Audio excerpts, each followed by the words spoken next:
Papa yang tegas. Beruntung lift sudah sampai di lantai 2, pintu lift terbuka otomatis. Silakan, kata Arkana secara tidak langsung menyuruh Sera untuk segera keluar dari lift. Sera tersadar dan dia pun malu karena sudah mengurangi nilainya sendiri di hadapan Arkana. Sera sadar kalau dia sudah berlebihan padahal saat ini dirinya baru saja akan menjalani interview. Sementara Arkana adalah pemilik dari perusahaan itu. Kamu yang keluar, atau aku yang keluar? Kata Arkana lagi lama-lama semakin kesal.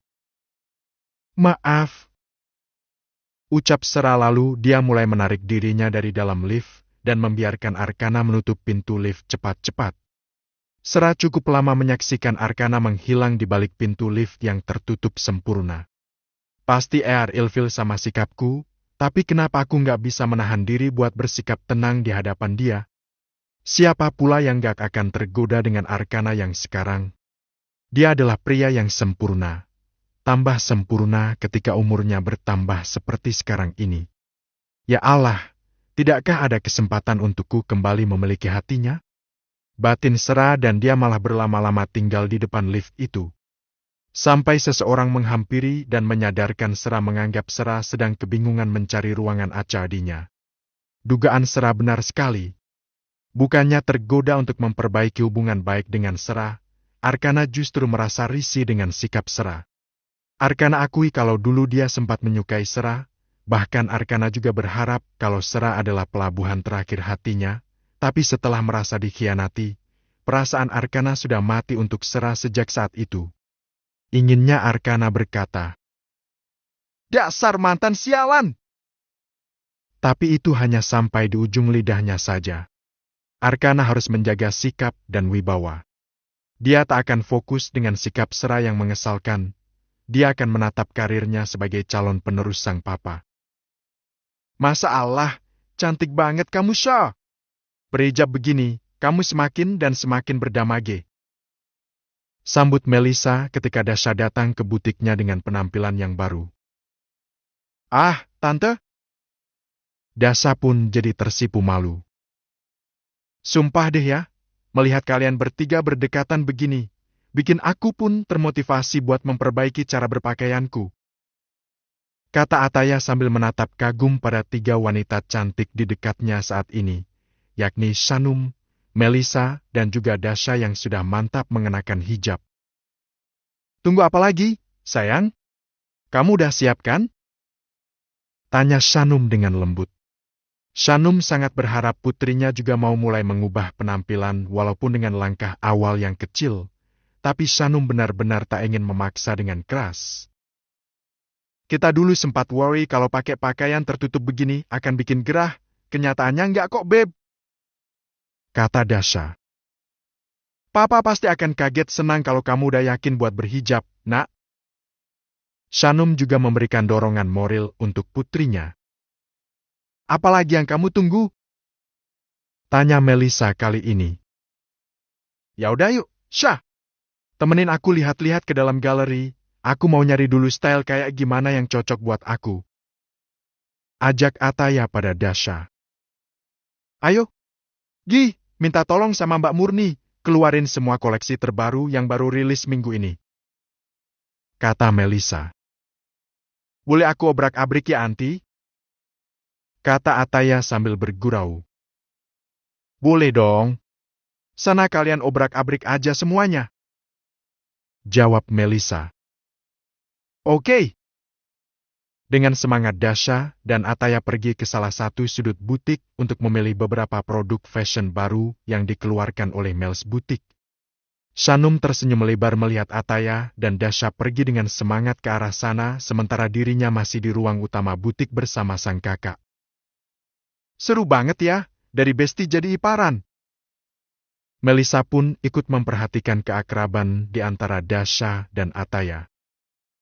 Iya, mereka ditakdirkan buat jadi lebih dari sekedar bestian. Oh iya, ngomong-ngomong Dasha belum masuk kuliah lagi. Tinggal nyusun skripsi kan? Dia ambil cuti 1 semester ini. Mungkin masih butuh waktu buat nyiapin diri jadi mahasiswa sekaligus jadi seorang istri. Jawab Shanum. Iya juga ya. Gaza sama Gazi gimana kabarnya di Singapura, Kak? Mereka udah kerasan kan berada di sana jauh dari mami papinya? Mereka langsung betah kayaknya. Gak ngalamin shock culture karena ada banyak kesamaan antara di sana sama di sini. Semoga aja mereka betah dan enjoy menjalani 3 tahun studi di sana. Amin. Lagian dekat, Num. Gak kayak air dulu, Singapura masih gampang dijangkau lah. Cuma ya yang agak demam kangennya aku sama Neresh. Biasanya di rumah ada mereka, ribut berisik, sekarang malah sepi. Kangen banget rasanya. Keluh Melisa. Shanum mengusap lengan sang kakak dan memastikan kalau semuanya akan baik-baik saja. Saat ini, anak kembarnya memang sedang mengenyam pendidikan di luar negeri. Tepatnya di salah satu universitas favorit di Singapura. Dasha dan Ataya masih asyik memilih pakaian yang mereka inginkan, tanpa Dasha tahu kalau saat ini mantan kekasih suaminya muncul di dalam kantor suaminya menebar ancaman untuk rumah tangganya. Walaupun Arkana mustahil berpaling lagi pada Sera, tapi sewaktu-waktu setan mungkin akan membuatnya terpeleset di dalam langkahnya. Walaupun secara logika, tidak mungkin Arkana mengkhianati Dasha yang menyerahkan segalanya kepadanya dan berpaling pada Sera yang telah mengkhianatinya di masa lalu. Kamu udah paham kan, Er? Tanya Zahran yang baru saja menjelaskan banyak hal pada Arkana di ruang kerjanya. Arkana malah kelihatan tidak terlalu fokus dan tidak merespon apa yang Zahran bicarakan sehingga Zahran menjadi keheranan. Er? Sadarkan Zahran, barulah Arkana tersadar. Iya, Pak? Lo, kamu gak merhatiin Papa dari tadi? Tanya Zahran membuat Arkana merasa malu dan merasa bersalah. Sorry, Pak. Ada apa? Papa ngerasa kamu kehilangan semangat dan kehilangan fokus sepanjang siang ini. Apa yang mengganggu pikiran kamu? Apa yang dikatakan Zahran memang benar. Tapi apa perlu Arkana katakan kalau itu semua terjadi karena kemunculan Sera? Arkana yakin kalau sang papa akan menegur Arkana karena hal itu. Masa kalah dan kehilangan fokus gara-gara mantan? Jangan-jangan kamu gamon. Terus gimana sama Dasha? Pasti, itulah yang akan Zahran lontarkan padanya. Nomor, aku gak boleh jujur soal itu. Tegas Arkana di dalam hatinya. Tolong jelasin sekali lagi, Pak. Aku janji kali ini aku akan menyimak dengan baik. Pinta Arkana dan sama sekali tidak menjawab pertanyaan Zahran. Ada apa, Er? Apa ada yang mengganggu kenyaman kamu di sini? Hasil evaluasi kamu dari Pak Rahmat sangat positif, sangat bagus. Papa udah sangat yakin menyerahkan kursi GM General Manager ke kamu. Tapi kenapa hari ini kamu kelihatan gak semangat? Zahran masih menegur. Sorry, Pak. Kamu ada masalah sama Dasha? Enggak kok. Gak ada masalah apa-apa. Please Papa gak usah mikir yang enggak-enggak. Kamu gak cukup puas sama jabatan GM? Kalau kamu gak puas, Papa akan coba riset lagi posisi para direksi biar kamu bisa menduduki salah satunya. Enggak. Aku akan mulai dengan jabatan yang Papa kasih saat ini. Itu udah lebih dari cukup buatku. Zahran sangat serius dan terlihat sangat tegas pada anaknya. Zahran tak ingin memberikan jabatan itu sebagai privilege untuk Arkana, tapi Zahran juga ingin Arkana serius memegang jabatan itu, bukan untuk asal-asalan. Sebaiknya kamu istirahat dulu. Pergilah keluar dan minum segelas kopi. Zahran sudah tidak mood untuk menjelaskan penjelasannya pada Arkana. Di dalam hati Arkana menggerutu, elah Papa ambekan banget. Lengah dikit doang kok. Tapi apa emang Papa setegas ini kalau di kantor? Hanya di dalam hati saja. Nanti tepat jam 2 kamu kembali ke ruangan ini. Kata Zahran masih sedikit kesal. Ya udah, ayo ngopi bareng, Pak. Ajak Arkana mencoba menawar hati Zahran lagi. Kamu aja. Papa ada urusan sama Pak Rahmat. Ingat, jam makan siang kamu nggak boleh lebih dari 1 jam. Kamu masih dalam pengawasan Papa. 1 jam itu harus kamu manfaatkan sebaik-baiknya buat makan siang, ngopi, dan jangan lupa salat zuhur. Iya, Pak. Arkana pasrah saja diarahkan oleh Jahran. Dia masih jadi anak magang di kantor perusahaan sang papa dan Arkana ingin seprofesional mungkin. Arkana pun pergi meninggalkan ruangan itu dan akan kembali menemui sang papa jam 2 tepat. Shadowing. Setelah puas hangout dengan mama mertua dan ipar kesayangan, Dasha tak lantas pulang ke apartemen dan ingin menemui mama papanya di rumah. Biantara memang sudah jarang pergi ke kantor, hanya kalau ada agenda penting saja dan kebetulan hari ini pria 60 tahunan itu sedang ada di rumah. Dasha disambut oleh kedua orang tuanya, terlebih Dasha datang dengan penampilan barunya saat ini, dengan sehelai hijab cantik yang membingkai wajah cantiknya.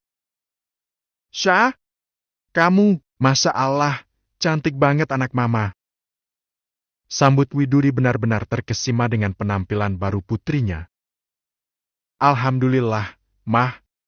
Masih belajar nih, hijabku masih kelihatan rapi kan?" Tukas Dasha setelah memberi ciuman pipi kiri dan pipi kanan untuk sang mama. "Rapi, cantik, indah, mesmerizing. Apa lagi ya? Mama nggak tahu kata apa lagi yang merepresentasikan kamu saat ini." Puji Widuri terus-menerus. "Ah mama, lebay deh." Dasha jadi tersanjung. Lalu Dasha mengarahkan matanya ke arah sang papa yang juga menatapnya tanpa berkedip, hanya tersenyum kagum dan tidak mengucapkan sepatah kata pun. "Hai, Pah. Kenapa ih? Kok papa natap aku kayak gitu?" Sapa Dasha lalu mengecup punggung tangan Biantara. "Cantik," jawab Biantara dengan satu kata yang tak kalah membuat Dasha berbunga-bunga. Dasha sangat senang dengan respon kedua orang tuanya atas penampilan barunya itu. "Lihat tuh, papa aja sampai terkesima. Biasanya papa lihat kamu berpenampilan begini kalau pas ada acara bukber keluarga atau pas hari raya. Mama sih ngerasa sekarang orangnya sangat berbeda, iya nggak, Pah?" Kata Widuri, lalu meminta pendapat pada Biantara. "Betul. Anak papa emang cantik, tapi sekarang ini kayak lebih sparkling gitu. Auranya sangat berbeda, terlebih sekarang kamu udah jadi seorang istri." Jelas Biantara dan matanya masih tertuju pada satu arah, yaitu pada Dasha. "Doain semoga ini bukan musiman. Aku akan dan sedang berusaha untuk istiqomah dan tentunya akan memperbaiki yang lainnya juga selain sekedar penampilan aja," kata Dasha. "Papa dan Mama selalu mendoakan yang terbaik. Mendoakan kamu ada di dalam keselamatan dan berada di jalan yang baik. Sungguh Papa bangga sama kamu. Apa ini permintaan dari Arkana?" Kata Biantara lagi sambil mengelus-elus kepala Dasha dengan penuh kasih dan sayang. "Enggak, Pah. Ini niatku. Bang Arkan gak minta apa lagi maksa aku buat berhijab. Aku lihat di sekitarku, kayak Mama sama Mama Shanum, kalian berdua tuh teduh banget dan sangat menginspirasi aku. Begitu aku utarakan niatku buat berhijab, Bang Arkan sama senangnya seperti Papa sekarang ini. Dia sangat mendukung dan auto kasih aku uang belanja lebih buat beli hijab-hijab baru. Hehe." Biantara dan Widuri menyimak penjelasan Dasha dengan seksama dan keduanya kompak tersenyum hangat. "Nih, aku baru aja dari butiknya Antimel sama Mama Shanum dan Ataya. Ini buat Mama dari Mama Shanum." Tambah Dasha lalu menyerahkan sebuah hampers cantik dari Shanum untuk Widuri. "Oh ya? Wah, apa ini, Nak? Mama harus telepon Mama Shanum buat berterima kasih." Sambut Widuri dengan sukacita. "Papa senang banget, Syah. Menjaga penampilan kamu seperti ini adalah kewajiban kamu untuk menjaga marwah suami kamu." "Iya, Pah. Aku akan terus berusaha menjadi lebih baik dan lebih baik lagi.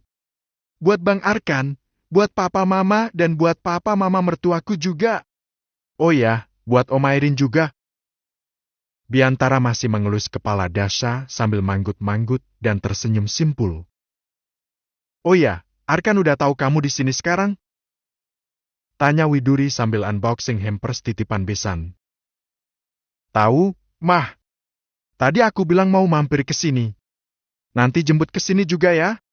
"Iya, sepulang dari kantor Bang Arkan akan jemput aku ke sini."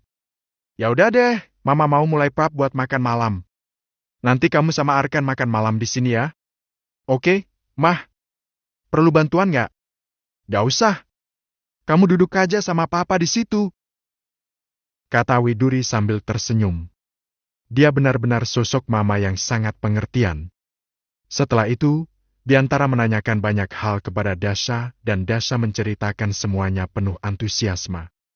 Dengan seksama Biantara mendengarkan dan menyimak apa yang dibicarakan oleh anak bungsunya itu. Sementara itu, Arkana sedang berusaha keras mengembalikan lagi konsentrasinya. Dia pun kesal pada dirinya sendiri kenapa dirinya bisa sampai kehilangan fokus hanya karena kemunculan mantan. Sungguh Arkana kesal akan hal itu. Ngapain sih kedistrak gara-gara dia? Gerutunya berulang kali saat ia sedang menepi di sebuah kafe di seberang gedung kantornya. Di dalam gedung ada kantin yang menyediakan banyak jenis makanan dan minuman di dalamnya. Tapi Arkana sedang ingin menghirup udara bebas keluar gedung 20 lantai lebih itu. Dan sialnya Sera muncul lagi. Melihat Sera masuk ke kafe yang sama, Arkana auto pergi walaupun kopinya belum habis. Sera benar-benar membayangi Arkana hari ini. Ar! Sera mencoba menyapa lagi, tapi Arkana mengabaikannya. Sera membuang nafas kasar, dan hanya bisa melihat Arkana berlalu dari hadapannya begitu saja seolah-olah mereka tidak saling kenal sama sekali. Hapa, Ar, seenggaknya balas senyumanku, keluh Sera di dalam hati. Dia hanya bengong dan menyaksikan Arkana pergi tanpa ia sadari kalau ia ditunggu oleh waitress yang menunggu pesannya. Silakan, Mbak. Sera pun tersadar dan jadi malu. Maaf ya, saya nggak jadi pesan, kata Sera dan dengan entengnya ia membatalkan pesanan dan pergi. Setelah Arkana resmi menjadi GM di perusahaan sang papa, Dasha pun segera menyiapkan segala kebutuhan suaminya. Dasha membeli lebih banyak kemeja juga jas dan blazer-blazer untuk menunjang penampilannya sebagai manajer utama di perusahaan besar itu. Arkana memang dimodali sebagai GM oleh Zahran, tidak langsung diberi jabatan yang lebih tinggi karena Arkana ingin Arkana berusaha menapaki jenjang karirnya sendiri. Hai, Pak GM. Sapa Dasha iseng saat Arkana keluar dari dalam kamar mandi. Arkana gemas dengan sapaan itu sambil memperhatikan sibuknya Dasha menaruh pakaian-pakaian itu di dalam lemari besar yang ada di sudut lain kamar. Semacam walk-in closet tapi tidak terlalu besar. Besok mau pakai kemeja yang mana, Pak GM?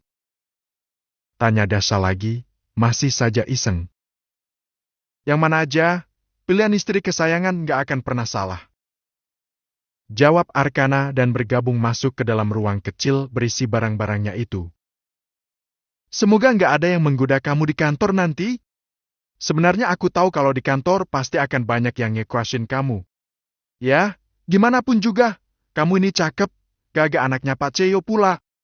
Mau nggak mau, aku harus menguatkan doa semoga nggak ada yang akan mampu menarik perhatian kamu di kantor. Ucap Dasha dan mimik wajahnya berubah jadi sedikit cemas. Semua orang di Green Emerald Building tahu kalau aku ini udah menikah. Sebagian besar dari mereka juga pasti tahu kalau istriku adalah bidadari cantik yang nggak akan membuat aku berpaling ke perempuan lain. Arkana balas menggoda untuk membuyarkan kekhawatiran Dasha itu. Aku tahu dan aku percaya kalau kamu adalah pria yang setia, tapi godaan bisa datang dari mana aja kan? Itu sedikit menggoyahkan keyakinan aku. Ditambah lagi, sejak kemarin aku ngerasa kalau akan ada 1 atau 2 orang yang mencoba membayangi kamu di kantor. Mungkin teman kuliah kamu atau teman sekolah kamu. Mungkin kalian akan sering ketemu di kantor.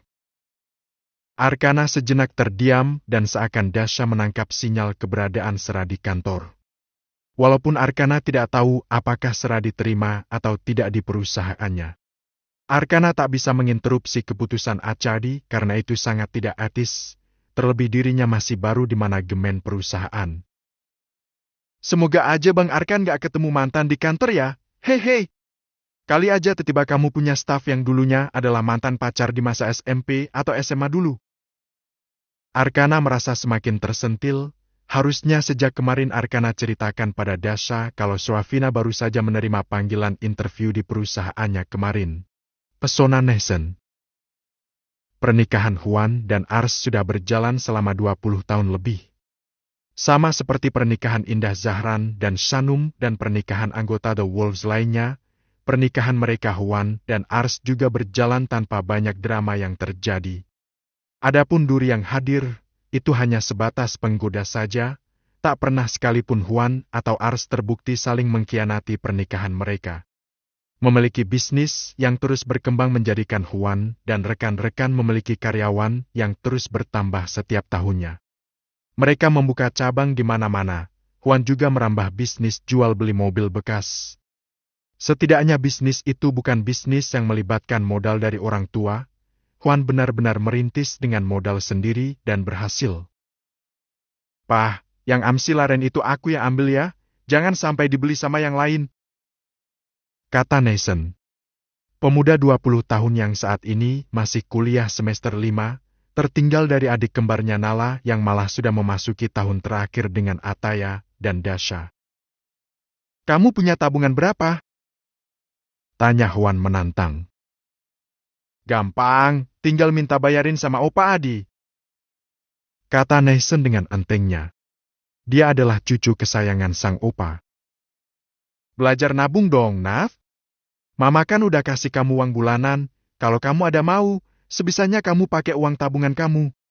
Nah, nanti kurangnya baru deh papa mama atau opa tambahin." Ars datang dari arah dapur membawakan segelas kopi untuk Huan.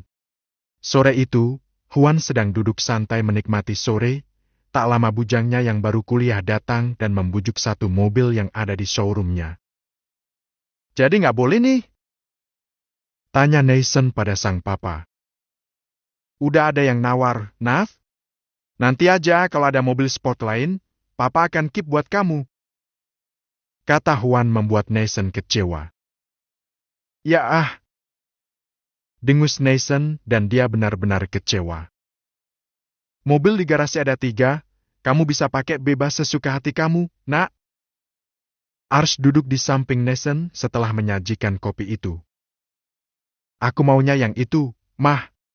Sabar dulu, siapa tahu nanti papa dapat mobil yang lebih keren lagi, iya kan? Sambil nabung juga." Huan tidak menyalahkan Nathan. Dia pun seperti itu saat masih muda. Seenak jidat minta barang ini barang itu pada orang tuanya tanpa mau berusaha sendiri. Huan benar-benar jadi ingat pada masa mudanya, bahkan sering tawuran dan balapan liar. Dia tidak tahu apa yang terjadi pada Nathan sekarang karena dia memang tak bisa mencurahkan perhatiannya 100% pada anak-anaknya. "Apa kabar The Wolves sekarang? Kalian masih suka kumpul bareng kan?" tanya Huan mengubah topik obrolan. "Aku rasa The Wolves generasi baru ini nggak seasyik The Wolves generasi pertama. Terlebih Bang Arkan udah makin sibuk dan sejak kuliah di luar terus Merit udah nggak pernah kumpul dan nyambangi markas lagi," jelas Nathan. "Tapi kalian masih bisa memanfaatkan komunitas sebagai wadah untuk melakukan charity. Papa sama Om Zahran dan yang lainnya sejak dulu selalu ngadain acara amal seenggaknya sekali setahun. Harusnya kamu menggerakkan anak-anak yang lain buat kegiatan itu juga," beritahu Huan. Selalu mengekspos hal-hal positif dari The Wolves dibanding hal-hal negatifnya. "Ya deh, nanti aku coba hubungi Bang Arkan dan yang lainnya juga. Tapi, Bang Arkan udah balik dari honeymoon kan?" "Ah, takut ganggu juga sih, kan udah punya kesibukan sendiri," kata Nathan agak meragu. "Udah kok, udah pulang honeymoon sejak minggu-minggu kemarin. Sekarang Arkan kerja buat perusahaan keluarga, hubungi aja di jam-jam senggangnya," kata Ars. Ya udah." Nathan beranjak dari ruangan itu untuk pergi menaruh tas ke kamarnya. Nathan meninggalkan Ars dan Huan berdua saja di ruang santai itu. Tak terasa pernikahan mereka sudah berjalan sejauh ini. Sudah 2 dekade lebih dan kalau ingat perjuangan mereka di masa-masa sulit, mereka hanya bisa tersenyum penuh syukur karena akhirnya perjuangan itu bermuara pada kebahagiaan yang hakiki ini. "Aku tahu, kalau Nat sekarang adalah gambaran kamu di masa lalu, Bang," Iya kan? Goda Arsh. Kamu tahu banget, jawab Huan sambil tersenyum. Cuma nebak-nebak aja, soalnya pas kenal sama aku, kamunya udah mulai berubah jadi cowok yang lebih matang dan bertanggung jawab. Tapi kayaknya, pas masih kuliah, sama persis kayak Nath sekarang. Tukas Arsh. Tebakan kamu bener kok. Makanya aku kadang gak bisa tegas kalau Nath udah minta yang sesuatu. Jadi gini rasanya jadi papa di masa lalu, kata Huan. Tapi, dalam hal positif, kita pastikan buat selalu mendukung dia. Termasuk kalau nanti dia bawa perempuan yang akan dia kenalkan sebagai pacar, kita harus support kalau memang itu yang terbaik yang diakini sama anak-anak kita. Kata Arsh, sedikit mengenang apa yang terjadi padanya dan pada Huan di masa-masa awal dulu. Itu pasti. Kita berdua kan punya pengalaman tentang getirnya memperjuangkan restu. Kata Huan juga ikut mengenangnya. Nala mana? Apa belum pulang? Tanya Huan kemudian karena tak menemukan Nala sejak ia pulang dari showroomnya. Udah dari siang tadi, pas kamu masih di luar. Mungkin karena kecapean, langsung istirahat di kamarnya.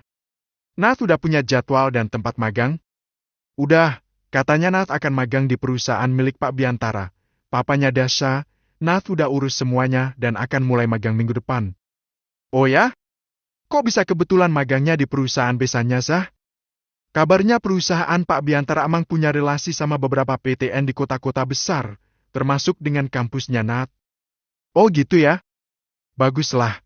Semoga Nath bisa menjalani magangnya dengan baik dan serius. Semoga aja.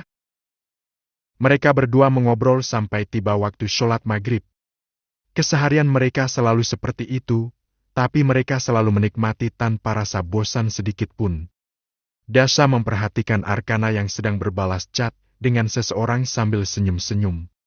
Dasha jadi kepo sekaligus curiga. Gertaknya sambil duduk menjaga jarak dengan Arkana. Dasha memajang wajah dan tatapan mata skeptis pada Arkana.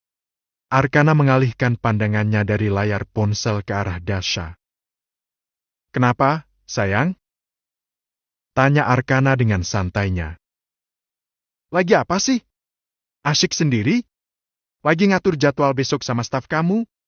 Staf cewek? Atau jangan-jangan kamu udah punya sekretaris pribadi? Tanya Dasha bertubi-tubi dengan wajah cemberut. Arkana hanya tertawa mendengarnya. Bukanlah, ini barusan Nathan chat. Nathan anaknya Om Huan. Jawab Arkana dengan jujur, lalu beringsut mendekat pada Dasha dan menunjukkan apa yang sedang ia kerjakan di ponselnya itu. Aneh banget, chat sampai mesem-mesem begitu. Ngapain kalian? Kecurigaan Dasha belum berakhir. Kamu jangan mikir yang aneh-aneh. Nath ini cowok, udah aku anggap kayak ada sendiri. Random banget sih kamu pakai curiga dan cemburu sama Nath. Ya kali kalian lagi ngobrolin cewek, atau mantan, atau apapun itu tentang kesenangan lelaki. Dasha benar-benar merajuk. Arkana tak bisa lama-lama membuat istrinya seperti itu. Arkana bermanja dan meletakkan kepalanya di atas pangkuan Dasha. Arkana menjadikan kedua paha mulus istrinya sebagai bantal, dan dengan posisi itu dia bisa menatap Dasha dari sisi yang lain.